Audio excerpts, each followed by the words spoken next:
started off Dynamite. We're bringing things back with Kenny Omega and Nakazawa versus Jon and Eddie with that tag match. I'll start things off with it. This is nothing new. Everyone knows this. Don Callis is a genius. He's hilarious. He's so funny. Telling Kenny Omega's not here, he's going to take him on himself and all this stuff. And then with the sneak attack, I had to say, I don't know. This star power in the ring is one thing, but to start, I kind of was like, I wasn't ready for the momentum. Like, I didn't think this had good pop to start them to show personally. But then once the chop battle started coming, I was hooked, man. Any match with a good chop battle, I'm sold. SPD's we saw 2 good chop battles with this match, and then with Cody and QT later on. Oh yeah, baby. But this was you knew with Kenny Omega doing all the stuff he's been doing lately to Jon Moxley and Eddie, that Eddie and Jon needed to take a win, and they did, walked out, but then they ultimately lost with the complete beatdown after the fact. I'm ready, man. The Young Bucks are absolutely hilarious. Their stuff that they are doing, they look like complete jackasses, and they're just completely eating it up. He added a shell necklace this week, Matt Jackson. Of all things, back to the 90s, the shell necklace, it's so great. And then barefoot loafers. Oh my gosh, man.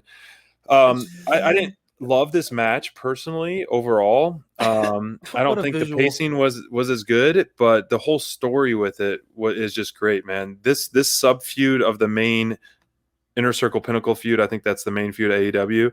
This sub feud is great, man. It's gold. Yeah, well. I the match was, I feel like this is one of those SPD where the match itself was sort of the back burner. It was just the canvas for the greater story, right? This was really about the overarching story of Jon Moxley and Eddie Kingston continuing to be those like scrappy underdog everyman that we all root for, that continue to come just like get their hands on Kenny and the Elite, but then always find themselves like getting outnumbered with the numbers game of the Elite, and always kind of getting like that beat down. And we are left as fans just wanting to see them finally get their comeuppance against these guys, finally get their revenge, finally put that beating on the Elite that we all know is coming, if they're given that fair chance, right? If you see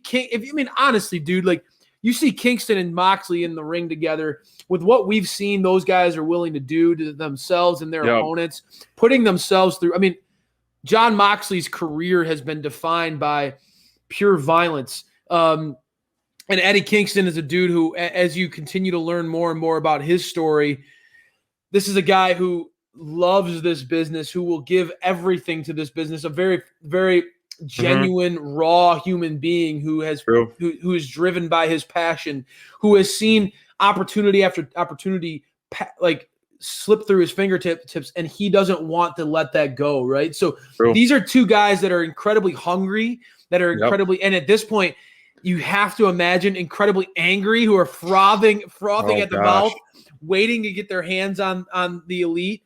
And it's funny to see that this all kind of started with Kenny, and now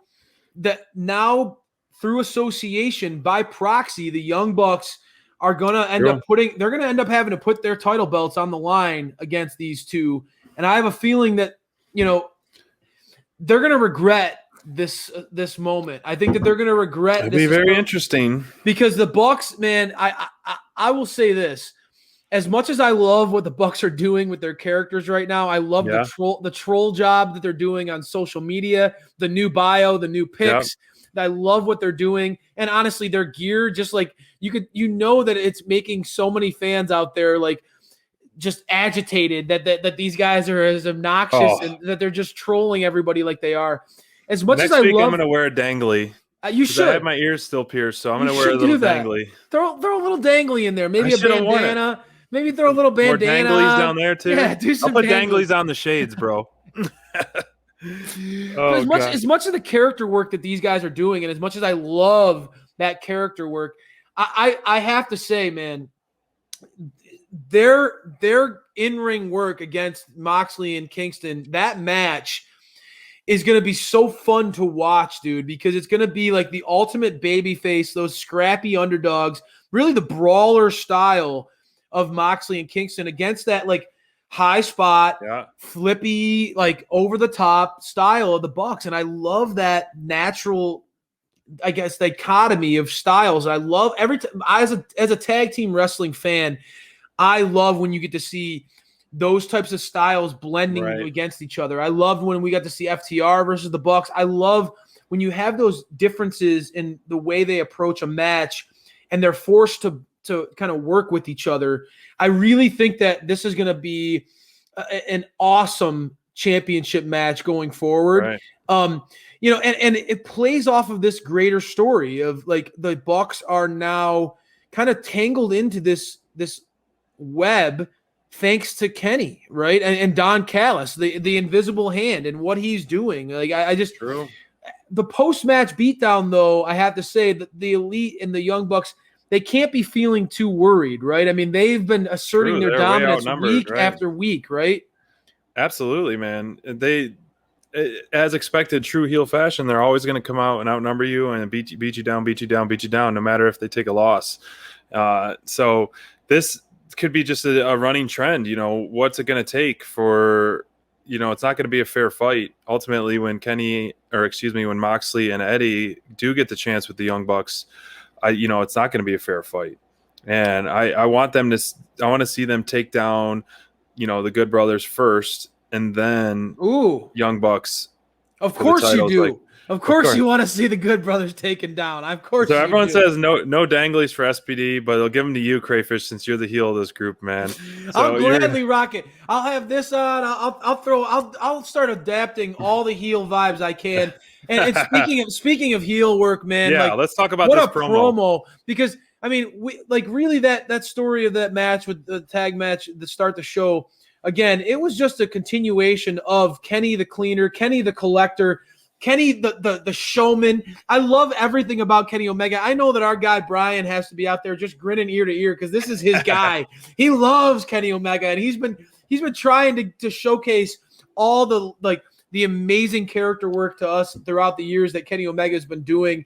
And tonight's promo where like he literally, that felt like a roast of Orange Cassidy. Like, me, my first reaction, I had to rewind the promo a couple times because the first 45 seconds to a minute, I was just geeking out that Pac was going to get a title shot. I was just, I was so excited to hear Pac is going to go against Orange Cassidy that like, wait a second, Pac versus Kenny Omega could possibly happen again because that's like my dream match. I absolutely love that. I truly believe that those two are equals. Those two are peers.